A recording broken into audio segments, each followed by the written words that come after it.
보았습니다. 예수님 믿음으로 구원받아 그리스도인 되는 것과 교회 회원이 되는 것은 별개가 아니라 하나였습니다. 동전의 양면처럼 나는 예수 그리스도를 구원의 주로 믿는 그리스도인이지만 성화되지 않고 냄새나는 사람들과는 어울리지 않고 유아독존 혼자 신앙생활한다, 이런 사람은 있을 수 있다고요? 없다고요? 있을 수가 없어요. 서로가 다 연약합니다. 우리가 다 예수님 오실 때 성화가 되는데 서로 연약한 사람들이 서로 연약을 보면서 서로를 위해 기도해주고 서로를 도와주고 서로를 섬기면서 하나님이 거하시는 온전한 집으로 저와 여러분 모두가 함께 지어져 가야 하는 것입니다. 그러니까 우리가 믿음으로 선 성도들을 바라볼 때는 진면교사, 정면교사 그렇게 말하죠. 저분의 저런 면을 내가 본받아야 되겠다. 또 누구에게 연약과 허물이 보이면 나도 저런 모습을 보일 때가 있었는데, 그러니까 이제 자녀들이 결혼해가지고 자식을 키워보면 그때 가서 우리 엄마 아빠도 나를 이렇게 속을 끓여가면서 키웠구나 생각하면서 더 부모님 생각을 많이 한다고 그러잖아요. 그러니까 이런 연약한 모습들을 보게 될 때 저분은 왜 저래 그러지 말고 자기 연약과 허물을 우리가 돌아봐야 돼요. 그리고 그 연약과 허물이 발견되는 사람에게 옳고 그름을 판단하는 일은 10살만 먹으면 다 할 수 있어요. 근데 교회에서는 어떻게 해야 된다고요? 덕을 세워야 된다고요. 덕을. 그래서 연약하고 허물이 있는 사람의 연약과 허물을 지적하기 전에 기도해야 됩니다. 내가 저 사람한테 무슨 이야기를 해주고 싶어도 정말 죄를 지적하고 미워하고 정죄하는 마음으로 무슨 얘기를 하려면 차라리 입을 떼지 않는 게 나아요. 간절히 기도하고 정말 영혼을 긍휼히 여기고 불쌍히 여기는 마음으로 정말 사랑으로 가서 권면한다면 그 이야기를 듣는 사람도 하나님의 성령께서 감동을 하사 서로의 연약함을 얼싸안고 기도하며 주께서 우리 모두에게 은혜 더해 주시기를 소망하는 그런 교회로 자라나게 되는 줄 믿습니다. 그리고 예수님을 믿는 순간 교회 일원으로 고린도에 있는 교회, 곧 하나님의 뜻으로 말미암아 자녀된 자들, 그러니까 그리스도인과 교회를 사도들은 따로 부르지 않았어요. 교회가 곧 그리스도인들이에요. 그래서 거듭난 그리스도인들은 교회 안에서 거듭났고 교회 안에서 영적으로 자라나야 됩니다. 그리고 영적으로 자라난 다음에 주의 영광을 위해서 주님을 섬기고 다른 사람을 섬기는 모든 일에 참여해야 되는 자들로 저와 여러분 모두를 부르셨다는 걸 꼭 기억을 해야 됩니다. 그러니까 늘 배우고 학습하고 지도를 받는 그런 학생과 어린아이의 자리에서만 평생 있어서는 안 되고 섬김의 자리로 다른 사람을 세워주고 일하는 자리로 저와 여러분 모두가 더 나가야 된다는 걸 기억을 하시고, 그러기 위해서 필수적인 것이 교회 예배 성례에 참여를 할 뿐만 아니라 또 교회 질서와 지도를 잘 받아서 아름다운 교회 일원으로 세워져가는 일에 저와 여러분 모두가 힘을 쓰고 또 하나가 되어야 할 것입니다. 자, 2페이지 보겠습니다. 앞 시간에는 교회는 언약 백성의 공동체인 것을 살펴보았습니다. 교회는 예수님을 구주로 믿어 교회의 머리 되신 그리스도의 몸을 구성하는 언약 백성의 공동체인 성도들이 바로 교회인 것을 살펴보았습니다. 구약의 교회는 성전 중심으로 모여서 제사와 예배를 드린 공동체였다면 예수 그리스도께서 구약의 모든 의식법을 성취하신 신약의 교회는 영과 진리 곧 성령 안에서 말씀으로 예배하는 시대가 되었습니다. 교회의 본질은 성도 개개인 모두가 그리스도와 연합에 있다는 것입니다. 예수 그리스도의 십자가의 대속의 사건이 자신을 위한 것임을 성령의 역사로 믿는 자들이 그리스도와 연합된 자들이지요. 그렇지 않은 자가 있다면 유형교회, 눈에 보이는 지역교회에 속한 자라 하여도 참된 교회인 보편교회에 속한 자는 아닐 것입니다. 성령 하나님의 역사로 예수 그리스도의 대속을 믿음으로 교회 구성원이 된 자들은 성도, 거룩한 무리라고 부릅니다. 우리를 구원하실 때 죄로 씻고 거룩한 무리로 우리를 부르셨어요. 그러니까 교회는 부르심을 받은 자들이고 예수님을 믿는 자들인데 동시에 거룩한 무리로 부름을 받았다는 걸 꼭 기억을 해야 됩니다. 예수 그리스도의 피로 죄사함을 받은 자들이기 때문입니다. 예수님을 처음 믿을 때 거룩한 무리로 부르심을 받은 자들은 교회 안에서 더욱 말씀과 기도로 예수 그리스도를 닮아가는 성화를 온전히 이루어야 하는 것입니다. 교회를 떠나 홀로 있는 그리스도인은 존재할 수 없습니다. 성경은 그리스도를 몸된 교회의 머리시요 예수님을 믿는 모든 자들은 그 몸의 지체라 말씀하고 있습니다. 그래서 참으로 예수님을 믿어서 구원받은 보편교회 성도는 동시에 유형교회인 지역교회에 참여하여 그리스도의 한 몸으로 하나님께서 거하시는 거룩한 성전, 교회로 지어져 가야 합니다. 그러기 위해서 교회 예배와 성례에 참여를 하고 교회 질서와 지도를 잘 받아야 되는 것이죠. 교회 머리 되시는 예수 그리스도는 부활 승천하심으로 하늘에 계십니다. 아무도 육신의 눈으로는 이 땅에 있는 자 중에 그리스도를 본 자가 없어요. 내가 꿈에 그리스도를 보았다 그렇게 말하면 안 됩니다. 천국 가서 보면 예수님의 모습이 그 모습이 아니면 어떡할 거예요. 그러니까 이런 신비주의 이로 예수님의 얼굴을 보여주세요. 보면 믿겠습니다. 우리는 말씀을 통해서 성령의 역사로 예수님의 얼굴을 보지 않아도 그분이 천지 만물의 창조주시오, 역사의 주관자이시오, 나의 구주이시고 다시 오실 분임을 확실히 믿습니다. 이 믿음을 성령께서 우리 모두에게 부어주셨어요. 믿음이 부족한 사람은 기도하시기 바랍니다. 이런 믿음을 더해달라고. 하나님이 기뻐하시는 기도예요. 그러나 우리가 이 세상에서 그리스도의 몸이니 세상 사람들은 우리 안에 살아계신 그리스도를 볼 수 있어야 합니다. 그러니까 교회는 누구를 드러내야 된다고요? 그리스도를 드러내고 비추어야 된다고요. 자, 두 번째, 성도 각 사람은 그리스도의 몸된 교회의 지체입니다. 성도 한 사람 한 사람이 몸된 교회의 구성원이라는 말이죠. 골로새 2장 19절 같이 읽습니다. 시작. 머리를 붙들지 아니하는지라 온몸이 머리로 말미암아 마디와 힘줄로 공급함을 받고 연합하여 하나님이 자라게 하심으로 자라느니라 이렇게 말씀하고 있습니다.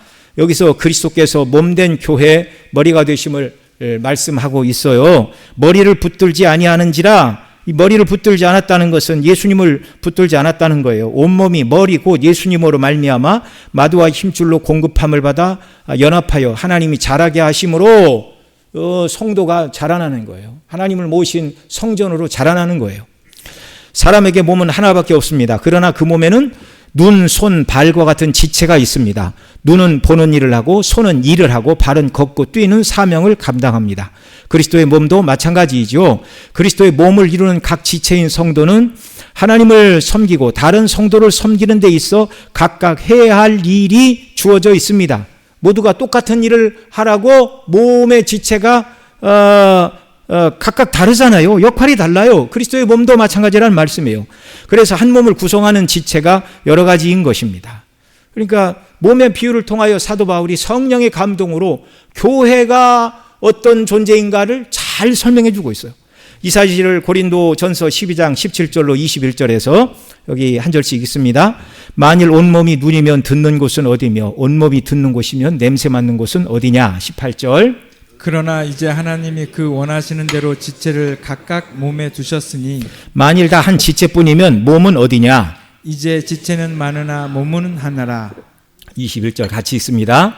눈이 손도로 내가 너를 쓸 데가 없다 하거나 또한 머리가 발더러 내가 너를 쓸 데가 없다 하지 못하리라. 이 말씀은 성도들 모두는 성령님으로부터 각각 받은 은사가 다르다는 말이죠. 모두가 눈이 되기를 원한다면, 그래서 그 몸에 눈만 붙어 있다면 듣는 일을 하는 귀도 없고 눈이 있고 귀가 있는 자리에 눈도 있고 숨 쉬는 일을 하는 코 자리에 눈이 있고 또 냄새 맡는 역할을 하는 코에 역시 눈이 있고 음식을 먹으며 말하는 입자리에 눈이 달렸어요. 눈도 눈이고 코도 눈, 귀도 눈, 입도 눈. 만약에 이런 사람을 딱 보면 여러분 어떻게 되겠습니까? 놀라지요.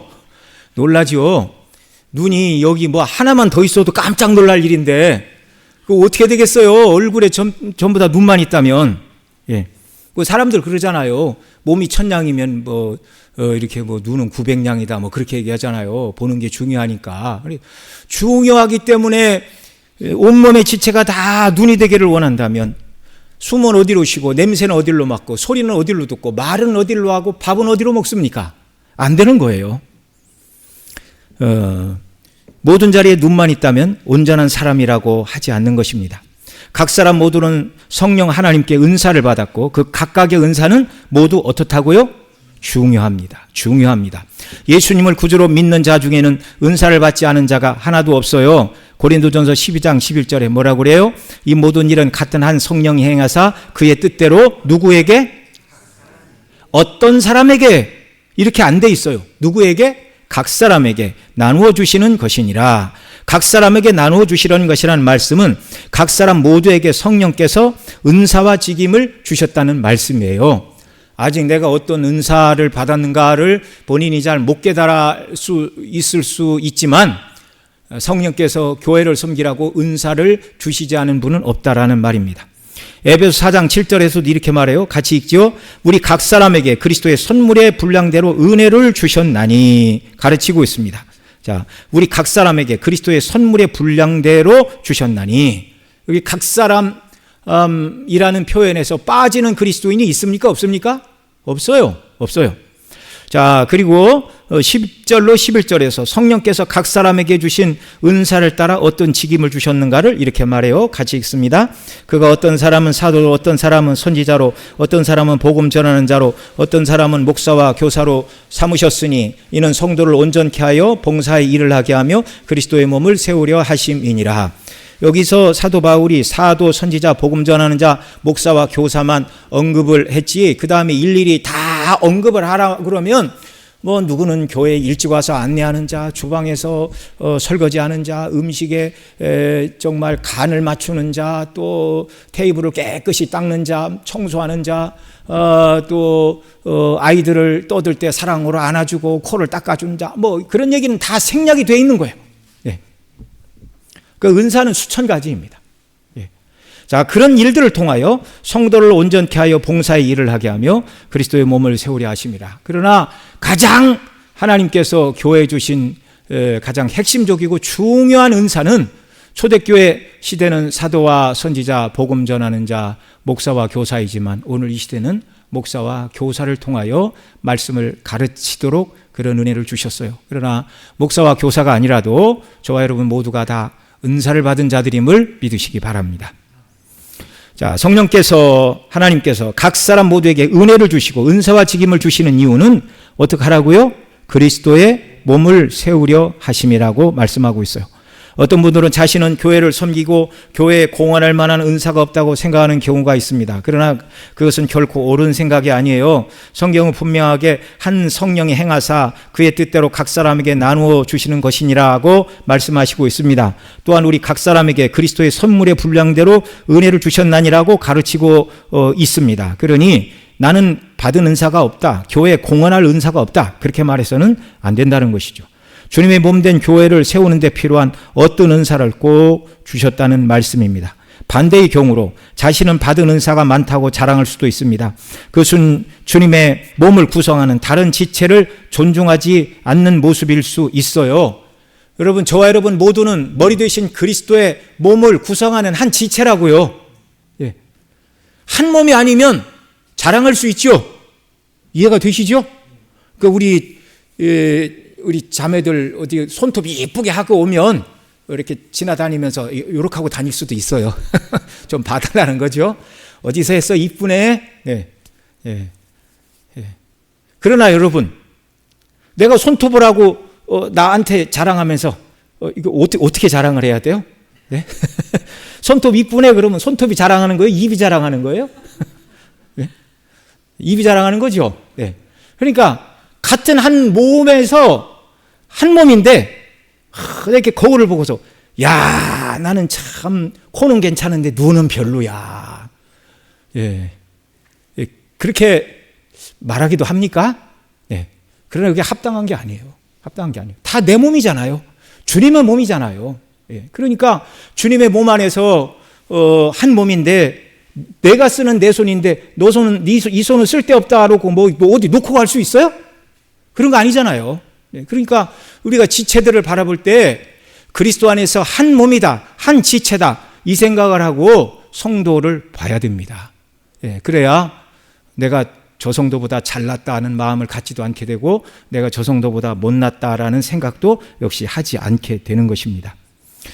자, 주님의 몸된 교회를 세우는데 필요한 어떤 은사를 우리의 모두에게 꼭 주셨어요. 반대의 경우로 자신은 받은 은사가 많다고 자랑할 수도 있고 그것은 주님의 몸을 구성하는 다른 지체를 존중하지 않는 모습일 수도 있어요. 교회 섬김의 사역의 중심에 서 있는 사람들만 은사를 받은 것이 아닙니다. 교육을 잘 받고 말솜씨가 있는 사람만 은사를 받은 것도 아닙니다. 성격이 내성적이고 수줍어하여 말하는 것을 즐겨하지 않고 또 사람 보기에 특별한 것이 없어 보이고 여러 사람 있는 곳에 입을 떼려고 그러면 마음이 막 두근거리고 그런 경우도 있죠.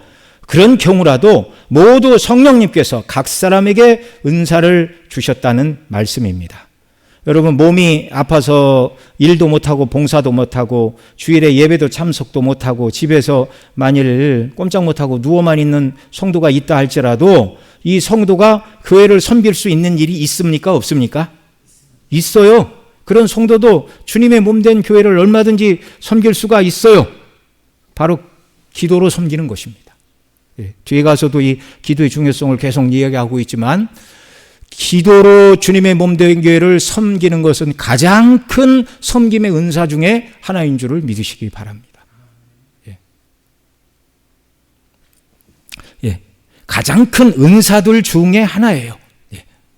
자, 그 다음 작은 2번. 성령께서 각 사람에게 주신 은사는 교회를 세움에 있어서 모두 중요하고 꼭 필요한 은사들이기에 성령께서 각 사람에게 은사를 주셨다는 것을 기억해야 됩니다. 아까 20절까지 읽었으니까 21절부터 한 절씩 또 읽죠. 눈이 손도로 내가 너를 쓸데없다 하거나 또한 머리가 발도로 내가 너를 쓸데없다 하지 못하리라. 22절.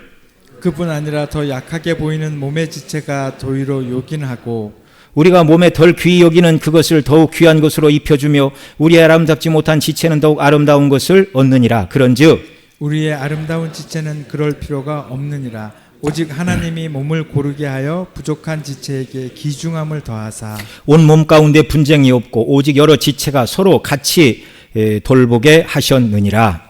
만일 한 지체가 고통을 받으면 모든 지체가 함께 고통을 받고 한 지체가 영광을 얻으면 모든 지체가 함께 즐거워하느니라. 함께 읽습니다. 너희는 그리스도의 몸이요 지체의 각 부분이라. 아멘.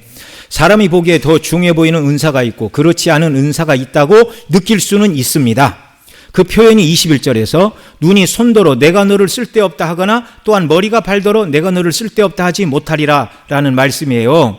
어떤 사람들은 자기가 눈 같은 존재다. 그러니 눈 역할을처럼 하지 못하는 손들은 별 쓸모가 없다. 이렇게 생각하는 경우도 있을 수 있으나 그렇게 할 수 없다라는 말입니다. 눈이 볼 때 손은 눈의 역할을 하는 것이 아니니 눈만큼 중요한 부분은 없다고 하여 손을 향하여 쓸데없다고 말할 수 없고 머리도 발을 향하여 몸에서 머리만큼 중요한 것은 없으니 발을 향하여 쓸데없다고 말할 수 있다는 말입니다. 그러나 눈이 손보다 중요하다고 생각할 수 있으나 앞서 말씀드린 대로 몸 전체에 눈만 있다면 온전한 사람일 수가 없어요. 눈만 가득한 몸이라면 보는 일하고 무슨 일을 하겠습니까? 심지어 바람이 불어 눈 속에 먼지가 들어가고 티가 박혔다면 손이 빼주지 않으면 눈은 견딜 수가 없는 것입니다. 눈이 아프면 손이 안약을 넣어줘야 되지요. 눈이 아프면 발이 움직여서 안과를 가야 눈이 치료를 받는 것입니다. 그래서 성경은 분명하게 눈이 손도로 내가 너를 쓸데없다 하거나 머리가 또한 발도로 내가 너를 쓸데없다 하지 못하리라 말씀하는 것입니다. 쓸모없는 지체는 하나도 있어요? 없어요? 없습니다. 쓸모없는 지체는 없어요.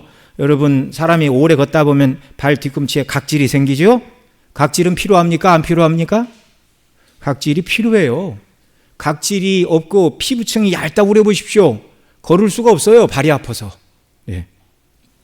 그러니 우리는 나는 가진 은사가 없다고 말하거나 은사를 가졌다 한들 중요한 은사가 아니라고 말해서도 안 되고 다른 사람이 가진 은사를 부러워하고 시기하거나 질투할 필요도 없습니다. 반대로 내가 가진 은사가 많고 크다고 하여 자랑하거나 적은 은사를 가진 자들을 가볍게 보아서도 안 되는 것입니다. 은사는 말 그대로 성령께서 각 사람에게 교회를 섬기라고 주신 은혜의 선물이 은사라는 말이에요. 값없이 받은 은혜의 선물이라면 누구를 자랑해야 돼요? 받은 나를 자랑해야 돼요? 선물을 주신 분을 자랑해야 돼요? 선물을 주신 성령 하나님을 높이고 받은 선물을 어떻게 하면 잘 활용하고 이걸 가지고 교회를 섬길 수 있을까를 고민해야지. 큰 선물을 받았다고 자랑만 하고 은사를 가지고 섬기지 않는다면 성령 하나님의 뜻대로 사용하지 못하는 것입니다. 선물을 받은 것을 가지고 마치 내가 무엇을 잘해서 상급으로 받은 것인 양 자랑하거나 받지 못한 자를 가볍게 생각한다면 그것은 은사를 선물로 주신 하나님 앞에서 옳은 태도가 아닙니다. 우리가 무엇을 받았든지 사도 바울은 고린도전서에서 분명히 말해요. 너희가 가진 것 중에 받지 않은 것이 무엇이냐 있으면 말해보라, 그렇게 말합니다. 우리가 주께로부터 받지 않은 게 뭐가 있어요? 우리가 가진 좋은 모든 것 중에 주께서 주시지 않고 내가 그냥 뭐 따낸 것이 어디 있습니까? 아무것도 없어요. 사람이 일하러 갈 때 몸 전체가 갑니다. 손과 눈을 떼어놓고 일하러 간다고 하면 그 장소까지 어떻게 찾아갈 것이며 누구의 도움으로 그곳까지 간다 하여도 눈으로 볼 수 없으니 무슨 일을 해야 할지 알 수 없고 손이 없으니 일을 할 수가 없는 것입니다. 무슨 일을 하려면 몸 무엇이 가야 돼요? 전체가 가야 돼요. 몸은 전체로 하나이기 때문입니다. 그래서 그리스도의 몸된 지체들은 서로를 돌아보아서 모든 지체가 자기 역할을 잘 감당하도록 서로가 도와주어야 합니다. 고린도전서 12장 22절로 27절, 22절로 거기 25절까지만 써놨네요. 한 절씩 읽겠습니다. 그뿐 아니라 더 약하게 보이는 몸의 지체가 도리어 요긴하고 우리가 몸에 덜 귀히 여기는 그것들을 더욱 귀한 것들로 입혀주며 우리의 아름답지 못한 지체는 더욱 아름다운 것을 얻느니라. 그런즉 우리의 아름다운 지체는 그럴 필요가 없느니라. 오직 하나님이 몸을 고르게 하여 부족한 지체에게 귀중함을 더하사 몸 가운데 분쟁이 없고 오직 여러 지체가 서로 같이 돌보게 하셨느니라. 아멘. 여기 22절에 더 약하게 보이는 몸의 지체가 도리어 요긴하고 이렇게 말씀하는데 몸속에 있는 장기들은 눈에 보이지 않고 어떤 역할을 하는지 과거에는 잘 몰랐어요. 오늘날도 겉으로 드러난 지체보다도 몸 안의 장기들은 그 장기 자신 또 그 누구도 주목하지 않는 약하게 보이는 지체들입니다. 하지만 그런 장기들이 없다면 사람이 온전히 살아갈 수가 없어요. 그리스도의 몸인 교회의 지체들도 마찬가지입니다. 사람의 몸 중에 얼굴에 눈, 코, 입, 귀와 같이 분명하게 드러나고 하는 역할이 분명한 지체도 있으나 몸속에 보이지 않는 기관들, 뇌와 수체 어디 있는 줄 아세요? 갑상선 뭐 어디쯤 있겠지요. 췌장, 부신 뭐 정확하게 내 몸에 부신이 어디 있다, 췌장이 어디 있다 그거 날마다 기억하고 췌장아 오늘도 역할을 잘했어. 부신아 오늘도 호르몬을 적당히 분비하고 뇌와 수체에서 적당량의 호르몬을 분비해서 몸의 신체 균형과 밸런스, 체온 유지를 잘 할 수 있도록 해다오. 뭐 그렇게 누가 아침마다 뭐 뇌와 수체가 어디 있는지, 갑상선이 어디 있는지, 췌장이 어디 있는지 확인하고 뭐 그렇게 점검하고 그렇게 살아갑니까? 우리 눈에 보이지도 않아요. 예. 평상시는 그런 장기들이 무슨 역할을 하는지도 몰라요. 그러나 이런 지체들에서 호르몬을 분비하지 않으면 사람은 살아갈 수가 없습니다. 연약한 지체, 몸속에 감춰진 갑상선, 췌장, 이게 몸 속에 있어요. 누구도 주목하지 않아요. 그러나 예를 들어서 췌장을 이런데 밖에 나오게 해놨다면, 갈비뼈 밖에 나오게 해놨다면 뭐 운동하다가 한 대 맞춰서 터지면 큰일 나잖아요. 그러니까 남도 주목하지 않지만 하나님께서 이런 중요한 장기들은요 갈비뼈 속에 이렇게 다 담아 놓으셨어요. 부딪히고 넘어지고 머리가 깨어진다 할지라도 속에 있는 장기는 상하지 않도록 하나님께서 그렇게 꽁꽁 숨겨놓고 보호하고 계셔서 각 사람의 몸이 제대로 기능을 하도록 그렇게 하신 것이란 말입니다. 자, 그리스도의 몸인 교회도 그렇습니다. 밖으로 드러나지 않는 일들 곧 말없이 교회를 기도로 섬기고 보이지 않는 곳에서 봉사하는 성도들의 섬김을 주님께서 기쁘게 받으시고 그 기도와 섬김을 통하여 주께서 주님의 몸된 교회가 건강하게 유지되는 은혜를 베풀고 계시다는 것을 여러분 믿으시기 바랍니다. 말없이 기도로 순종하며 주의 뜻대로 순종하며 섬기는 그런 성도들 때문에 주님의 몸된 교회가 세워져 가는 거예요. 그러니 나는 은사가 아무것도 없다고 말해서는 안 되고 말주변이 없어서 가르치지는 못할 수 있으나 그러나 누구라도 하나님께 연약한 지체와 성도들을 위해서 간구의 기도를 드릴 수는 있습니다. 거듭 말씀드리지만 다른 지체를 위하여, 교회를 위하여, 주의 종들을 위하여, 장로님들을 위하여, 일꾼들을 위하여 간구하는 기도, 간구의 기도, 남을 위한 기도는 가장 큰 섬김 중에 하나라는 걸 꼭 기억을 해야 합니다. 모든 지체는 교회 모임에 참석함으로 교회를 섬기고 교회를 덕스럽게 세워야 합니다. 장작불과 연탄이 모아져야 불이 잘 타고 화력이 높아지는 것처럼 성도들도 서로 모여야 신앙의 불이 서로에게 잘 붙습니다. 조지 휘필드는 신앙적 모임의 필요성과 유익성에 대하여 이렇게 말했어요. 사람이 독차하는 것이 좋지 못하다는 말은 영혼을 염두에 두고 한 말이다. 성도는 모여서 서로 격려해주고 믿음의 길을 같이 걸어 나가야 한다. 지식에 있어서 서로 가르쳐주며 영원한 평강에 속한 것들을 실천해 나가도록 격려해야 된다. 인간은 홀로 있을 수 없는 존재이다. 한 사람이 넘어질 때 다른 사람이 일으킬 수 있기 때문이다. 서로 온기를 제공하기에 함께 모여야 한다. 하나님을 섬김에 있어서도 함께 모일 때 더 뜨거워지고 더 열정적이 되는 것이다. 여러분, 장작불과 석탄불이 모아져야 더 잘 타듯이 성도는 교회의 모든 모임에 참여해야 영적으로 성장하며 더 그리스도를 닮아갈 수 있습니다. 그러니까 교회 예배와 모임에 참여하는 것은 이것이 성도의 의무임과 동시에 특권입니다. 모이기를 피하는 사람들의 어떤 습관과 같이 하지 말고 그날이 가까이 오면 볼수록 우리는 모이기를 힘쓰는 자들이 되어야 돼요. 자, 교회를 어떻게 섬기는가? 일단 모이는 일에 열심을 내야 됩니다. 그래야 우리가 신앙적으로 서로 뜨거워지고 모여야 서로에게 선한 영향력을 행사할 수 있기 때문에 그런 것이죠. 막이는 신자들이 지역교회, 유형교회에 참여할 때 믿음이 자란다는 것을 잘 알고 있습니다. 그래서 참석을 하지 못하도록 온갖 노력을 다한다는 것을 우리는 알아야 됩니다. 히브리서 10장 24절 25절 같이 읽습니다. 시작. 서로 돌아보아 격려하며 모이기를 패하는 어떤 사람들의 습관과 같이 하지 말고 오직 권하여 그 날이 가까움을 볼수록 더욱 그리하자. 예, 사도의 권면입니다. 자, 모이는 일을 통하여 어떻게 교회를 섬기고 교회를 세워갈 수 있을까요? 우리는 모이기를 힘쓰되 예배 시간이나 모임 시간 전에 나와서 다른 지체가 모여서 예배하고 교제하기에 필요한 준비들을 먼저 하는 것도 아름다운 일입니다. 먼저 교회 나오면 기도부터 해야지. 제가 이렇게 말씀드렸다고 그래서 막 준비만 하고 분주히 다니면 안 되겠죠. 교회 먼저 오면 기도부터 해야 됩니다. 오늘 우리 예배와 이 모임을 통하여 하나님 영광을 받으시고 말씀을 통해 은혜를 주시고 또 낙심한 성도들이 하나님의 말씀 듣고 힘과 위로를 얻고 하늘의 소망을 가지고 다시 믿음의 용사처럼 떨쳐 일어나 독수리의 날개치며 창공을 날듯이 하나님의 영광을 위하여 헌신하는 자가 되도록 힘과 은혜 주시기를 원합니다. 그렇게 기도하고 내 자신이 말씀 통해 은혜 받는 일을 위해 기도하고 또 예배와 집회가 잘 진행되도록 미리 준비하고 또 먼저 와서 다른 지체가 올 때 사랑으로 잘 영접하고 무엇보다 처음 교회 나오는 분이 있다면 따뜻함과 사랑을 느낄 수 있도록 친절하게 잘 이렇게 맞아주는 거 매우 중요합니다. 우리는 뭐 10년, 20년, 30년 같은 교회를 잘 섬겼으니까 내 교회는 마음이 확 들지만 이렇게 저 교회 한번 가고 싶은데 이렇게 오다가 용기가 안 나서 못 들어온 사람들이 너무나 많아요. 용기가 안 나서 어떻게 해야 될 줄도 모르고.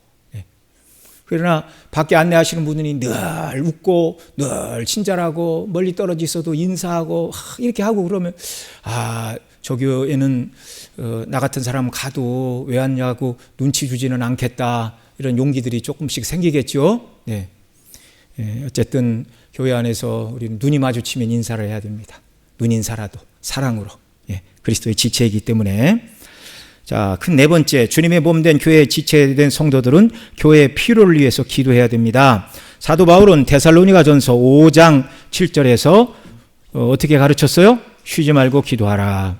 이 말씀은 사람이 하루 종일 아무 일도 하지 말고 기도만 해야 된다는 말은 아닙니다. 과거 기도파, 육회파라고 알려진 사람들, 그 다음에 매잘린 파, 기도하다라고 알려진 사람들, 기도하다 그런 말이에요.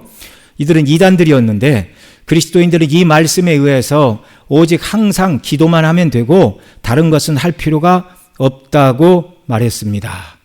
그러면 기도하는 그들 밥은 누가 해줘요?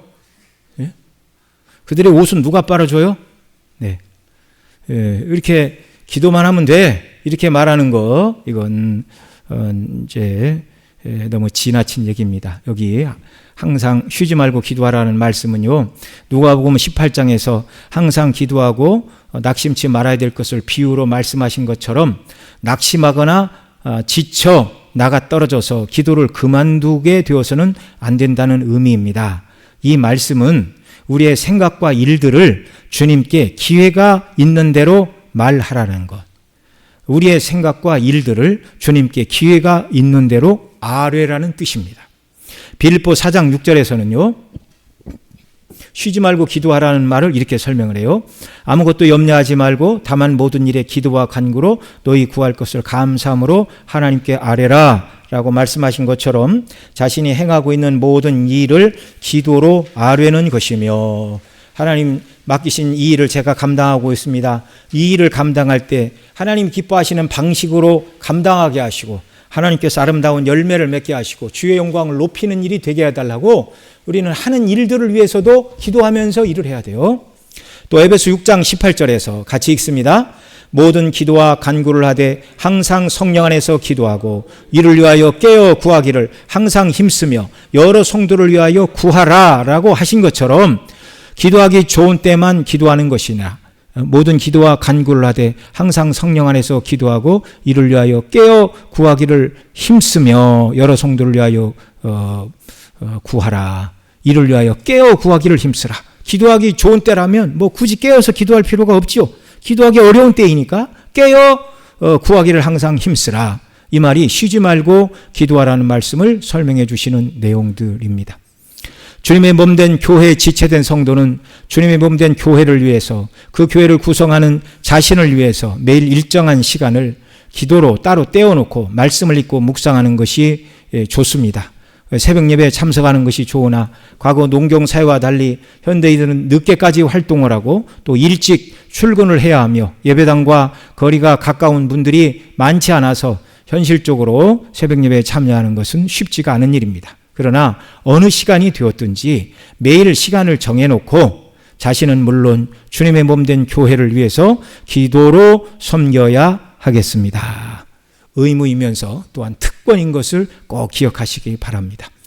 기도에는 찬양과 감사하는 기도가 있습니다. 찬양과 감사의 기도는 우리가 받은 구원에 대하여 진심으로 우러나오는 찬양과 감사를 돌리는 것입니다. 하나님의 위대하심과 하나님의 사랑과 하나님의 신실하심을 찬양하고 우리에게 좋은 모든 것을 주신 하나님께 감사를 드리는 것입니다. 그 방식은 기도일 수도 있고 곡조에 있는 기도인 찬송일 수도 있습니다. 히브리 13장 15절에서는 이렇게 가르칩니다. 같이 읽죠. 시작. 그러므로 우리는 하나님께 드리자. 이는 그 이름을 증언하는 입술의 열매니라. 아멘. 자기의 죄를 고백하는 자백의 기도도 있습니다. 요한일서 1장 9절에서는 같이 읽죠. 만일 우리가 우리 죄를 자백하면 그는 미쁘시고 의로우사 우리 죄를 사하시며 우리를 모든 불의에서 깨끗하게 하실 것이요 라고 말씀합니다. 이 말씀은 그리스도인이라 하여도 때때로 죄를 한 번도 안 짓는 그리스도인들은 없어요. 그래서 만일 우리가 죄 없다 하면 하나님을 거짓말하는 자기로 만든다. 요한일서 1장 앞부분에 말하고 있잖아요. 예, 물론 믿지 않는 자처럼 죄를 고범적으로 즐거워하면서 삶의 일부분으로 죄를 짓지는 않습니다. 그리스도인은 실수하고 넘어가고 죄를 짓지만 그것이 죄라는 것을 알고 고통스럽고 그래서 회개하지 않으면 견딜 수가 없어요. 그럼에도 불구하고 연약해서 넘어집니다. 그렇게 죄를 짓는 경우 우리는 어떻게 해야 된다고요? 자백해야 된다고요. 때때로 죄를 범할 수 있다는 것입니다. 그럴 때 득시로 죄를 자백해야 한다고 가르치고 있습니다. 성도가 자기가 지은 죄를 자백하면 하나님 아버지께서는 그리스도께서 우리 죄를 대속하기 위하여 흘리신 피를 바라보시고 우리의 모든 죄를 용서하심을 믿으시기 바랍니다. 셋째로 기도에는 자신과 타인의 필요한 은혜를 구하는 어떤 기도가 있어요?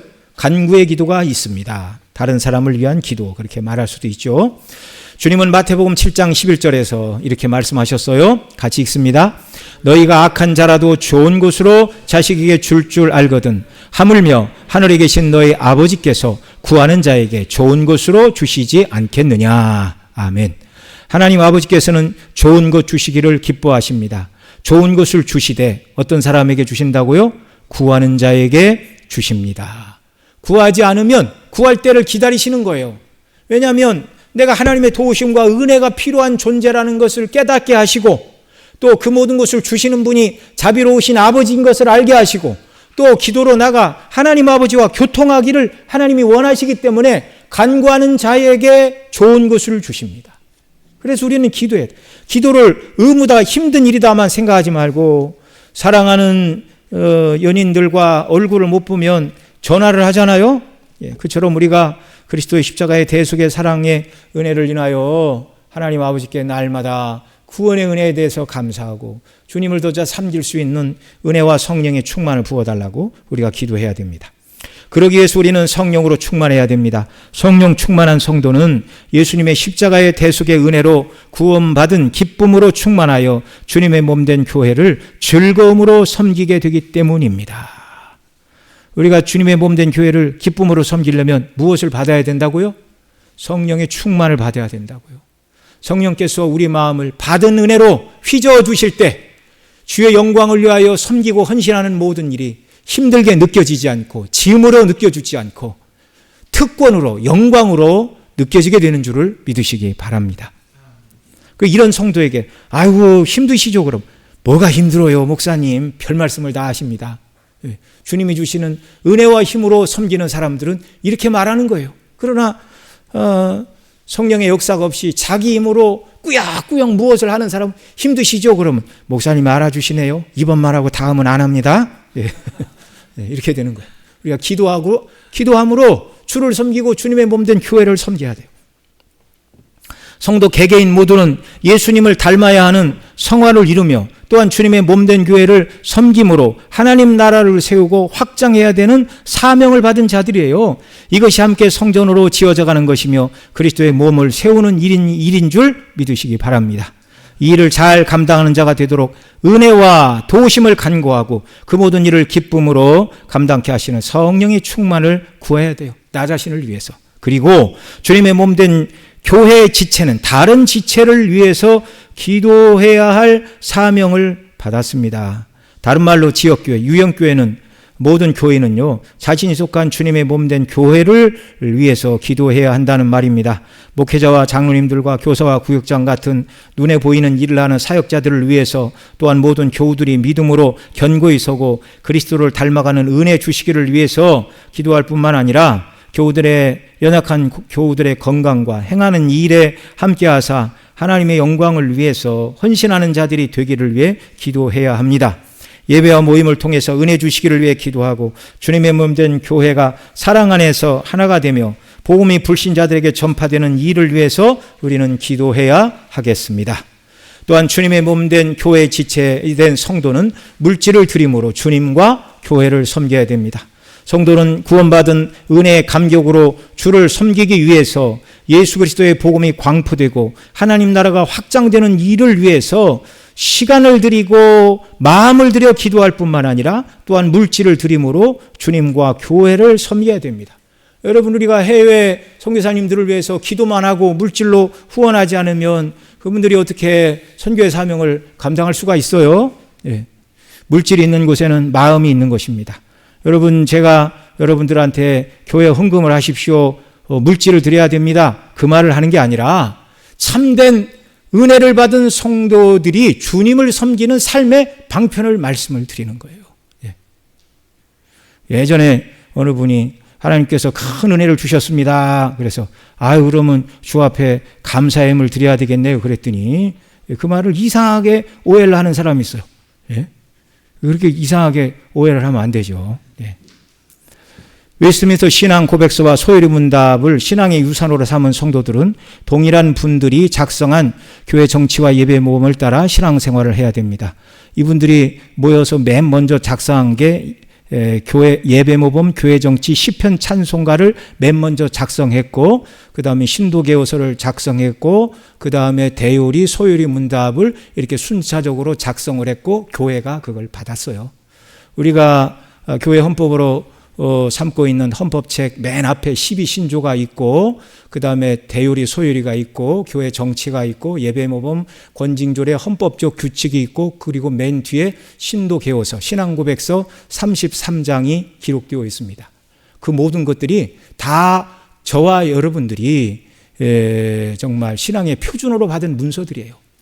어떤 분들은 개혁주의 이야기를 하고 대요리, 소요리, 신앙고백서만 얘기를 하고, 똑같은 책에서 가르치고 있는 교회 정치와 예배모범, 또 헌법적 규칙, 권징조례 이런 건 집어 던지는 분들이 있어요. 그건 균형 잡힌 신앙이 아닙니다. 청교도들이 우리에게 다 준 거예요. 그러니까 앞에 대요리, 소요리, 신앙고백서는 이러한 자세로 하나님을 섬겨야 된다라는 신앙의 이론편이라면, 교회 정치와 예배 모범, 권징조례, 헌법적 규칙 이런 것들은 실제적인 삶으로 주님의 몸된 교회를 어떻게 섬겨야 되는지를 가르쳐 주는 거예요. 그런데 교회 정치와 예배 모범 이 모든 곳에서 다 하나님께 드리는 온전한 예배의 일부분으로 헌금을 가르쳤어요. 청교도들이. 다시 말씀을 드립니다. 저는 여러분 어떤 분에게도 헌금을 하십시오. 내가 보니까 헌금을 안 하시던데 그 얘기하고 있는 거 아니에요. 오해하지 마십시오. 정말 오해하지 마십시오. 네. 저는 은혜 받은 성도들이 하나님을 섬기는 삶의 방편으로서의 헌상에 대해 성경이 가르치는 대로 말해야 돼요. 이 부분을 뺄까 늘까 고민하다가 뺄 만한 권리를 제가 주님께 받지를 못했어요. 예. 하나님의 말씀 전체를 가르쳐야 하기 때문에 이런 말씀을 드리는 것이지 절대 오해를 하지 마시기 바랍니다. 헌상에 대하여 한 개혁주의 학자는 이렇게 말했어요. 헌상 곧 헌금이란 무엇인가? 한 주간의 삶을 드리는 것이다. 교회 공동체가 예배 중에 드리는 헌상에는 첫째로 복음에 대한 온전한 신앙 고백의 의미가 포함되어 있다. 헌상은 예배 중에 행해져야 한다. 이는 헌상이 복음의 사건의 결과를 드린다는 의미이며 그리스도께서 십자가에서 이루신 구속이 산출해낸 공동체가 그 전체를 주께 드리는 것임을 말하기에 구속받은 공동체 전체의 경배 가운데서 나타나야만 한다. 이런 의미에서 헌상 예식은 예배의 꽃이요 멸관이라 할 수 있다. 이 말을 오해해서는 안 된다. 우리가 돈 내는 것이 가장 중요하다는 뜻이 전혀 아니고 헌상의 진정한 의미에 비추어 볼 때 우리 자신을 온전히 구속된 자로서 주께 드린다는 의미가 가장 잘 요약되어 나타나는 것이 바로 헌상 예식이다. 그 다음 교회 지체된 성도는요 교회 덕을 세워야 됩니다. 지금까지 살펴본 모든 것이 교회의 덕을 세우는 일입니다. 성도가 교회를 섬기되 덕을 세워야 할 것을 고린도전서 14장 3절로 4절에서 이렇게 가르치고 있어요. 같이 읽습니다. 그러나 예언하는 자는 사람에게 말하여 덕을 세우며 위로하는 것이요 방언을 말하는 자는 자기 덕을 세우고 예언하는 자는 교회의 덕을 세우나니 라고 말씀하고 계시는데요. 여기서 예언하는 자, 방언하는 자들은 주님의 몸된 교회를 당시 섬기라고 주신 은사와 직임들을 말하는 것입니다. 다른 말로 말하면 교회의 모든 직분들은 무엇을 하라고 주셨다고요? 교회의 덕을 세우라고. 덕을 세우라고 주신 직분이에요. 은사 곧 직임은 덕을 세워야 한다는 말입니다. 고린도전서 14장 3절과 4절에서 교회의 덕을 세운다고 말할 때 덕이라는 말이 헬라어로 오이코몬인데 이 말은 집 또는 가정이라는 오이코스라는 말과 짓다라는 뜻을 가진 데모라는 단어의 합성어예요. 덕이 뭐라고요? 집을 짓는 거예요. 그 집은 어떤 집이에요? 성전이에요. 성전. 교회 집. 교회 집. 하나님을 모신 성전의 집을 온전히 아름답게 지어져 가는 것. 이게 뭐라고요? 덕을 세우는 일이라고. 이 말씀을 잘 설명해 주는 구절이 에베소 4장 12절입니다. 여기 모든 은사와 직임을 주신 목적이 이는 성도를 온전하게 하며 봉사의 일을 하게 하며 그리스도의 몸을 세우려 하심이라 말씀하는데 교회의 덕을 세운다는 말은 그리스도의 몸을 세운다는 말과 같은 말입니다. 덕을 세운다는 말은 어떤 말이라고요? 그리스도의 몸을 세운다는 말이라고요. 하나님께서 거하실 성전, 곧 하나님의 집을 거룩한 집으로, 온전하고 튼튼한 집으로 세워가는 것이 바로 덕을 세우는 것입니다. 나와 다른 성도가 거룩하신 예수님을 닮아가는 성화를 위해 힘쓰는 것이 교회를 세우는 일, 곧 덕을 세우는 일입니다. 또한 복음이 전파되고 하나님 나라가 확장되고 하나님 나라가 세워지는 사명을 온전히 감당하는 일이 교회를 세우는 일, 곧 덕세움입니다. 에베소 4장 29절에서 이렇게 말해요. 또 같이 읽죠. 무릇 더러운 말은 너희 입 밖에도 내지 말고 오직 덕을 세우는데 소용되는 대로 선한 말을 하여 듣는 자들에게 은혜를 끼치게 하라 말씀하는데, 교회는 말로써 섬기는 곳입니다. 더러운 말은 입 밖에도 꺼내지도 말고 덕을 세우는데 소용되는 대로 선한 말을 하여 듣는 자에게 은혜를 끼치게 하라고 말씀하시고 있습니다. 우리는 교회 지체들을 위해서 기도로 섬길 뿐만 아니라 믿음의 말, 연약한 자들을 은혜로 세워주는 말을 함으로 분열이 있는 곳에 일치를 가져오고 다툼이 있는 곳에 사랑의 온기를 불어넣어 덕을 세우는 사람, 곧 그리스도의 몸을 세우는 저와 여러분들이 다 되시기를 소원합니다. 우리 찬송 드리고 우리 하나님 앞에 기도 드리겠습니다. 찬송가 210장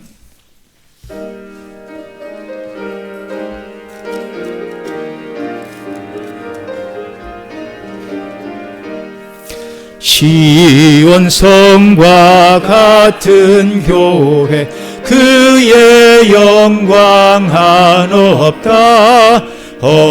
허락하신 말씀대로 주가 친히 세웠다. 반석 위에 세운 교회 흔들 자가 누구랴. 모든 원수 애워싸도 아무 근심 없도다. 생명샘이 솟아나와 모든 성도 마시니 언제든지 흘러넘쳐 부족함이 없도다. 이런 물이 흘러가니 목마를 자 누구랴. 주의 은혜 풍족하여 넘치고 또 넘친다. 주의 은혜 내가 받아 시온 백성 되는 때 세상 사람 비방해도 주를 찬송하리라. 세상 헛된 모든 영광 아침 안개 같으나 주의 자녀 받을 복은 영원 무궁하도다. 아멘. 우리 기도 제목 12페이지 보시기 바랍니다. 주님의 몸된 교회를 섬기고 세우라고 은사와 책임을 받은 우리 모두는 교회의 덕을 세워야 되겠습니다. 1번부터 같이 읽죠. 우리는 모이는 일과 사랑의 섬김을 통해 덕을 세울 수 있습니다. 우리는 모이기를 힘쓰되 예배 시간이나 모임 시간 전에 나와서 다른 지체가 모여서 예배하고 교제하기에 필요한 준비를 먼저 하는 것도 아름다운 일입니다. 예배와 모임에 은혜 주시기를 위해서 기도하고 기쁨으로 찬송하며 하나님의 말씀에 귀를 기울여 듣고 그 말씀대로 순종하며 살기를 노력해야 합니다. 다른 지체를 대할 때 사랑과 친절로 인사하며 새로 나온 지체가 있다면 포근함과 뜨뜻함을 느끼도록 영접하고 사랑으로 섬기고 주님의 교회를 세우는 일, 곧 덕을 세울 수 있습니다. 두 번째, 기도하는 일과 주님께 헌상하는 일을 통하여 덕을 세울 수 있습니다. 나 자신이 믿음으로 견고히 서서 예수님을 닮고 주님을 따르는 온전한 제자가 되기를 위해 기도할 뿐만 아니라 목회자와 장로님들과 교사와 구역장 같은 사역자들을 위해서 또한 또한 모든 교우들이 믿음으로 견고히 서고 그리스도를 닮아가는 은혜를 주시기를 위해서 기도할 뿐만 아니라 질병으로 고통받는 교우들의 건강의 회복을 위해서 기도하고 어려움에 처한 자들을 위해 기도하고 예배와 모임을 통하여 은혜 주시기를 기도하고 주님의 몸된 교회가 사랑 안에서 하나가 되며 복음이 불신자들에게 전파되는 일을 위해서 기도함으로 교회를 세우는 일, 곧 덕세움의 일을 할 수 있습니다. 또 구원하여 주신 은혜에 감사함으로 복음이 광포되고 하나님 나라가 확장되는 일을 위해 우리 자신을 드리는 헌상을 통하여 뿐만 아니라 아름다운 말과 섬김을 통하여 교회를 세우는 일, 곧 덕을 세우는 자들이 될 수 있습니다.